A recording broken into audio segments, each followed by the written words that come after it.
తమకు కాకపోతే ఇంకెవరికి ప్రతిపక్ష హోదా ఇస్తారని జగన్ ప్రశ్నించారు. అయితే ప్రజలు ఇవ్వకపోతే ఎవరేం చేస్తారంటూ కౌంటర్ ఇచ్చారు స్పీకర్ అయ్యన్న పాత్రుడు. ఈరోజు అసెంబ్లీలో ఉన్న పార్టీలు ఏవి?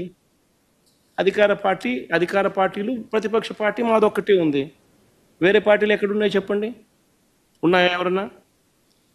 మన ప్రతిపక్ష పార్టీ అనేది ఎవరికి ఇస్తారు? మాకు ఇవ్వకపోతే ఎవరికి ఇస్తారు చెప్పు?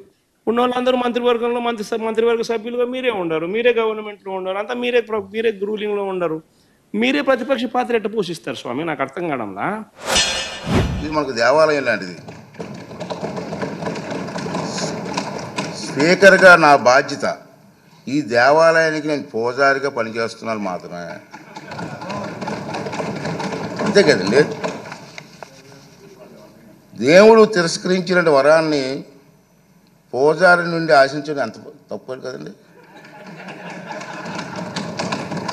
దేవుడి నిర్ణయం 11 మంది ఇచ్చాడు, నన్ను ఏం చేస్తాను? పూజారికి నేను ఏం చేయగలను?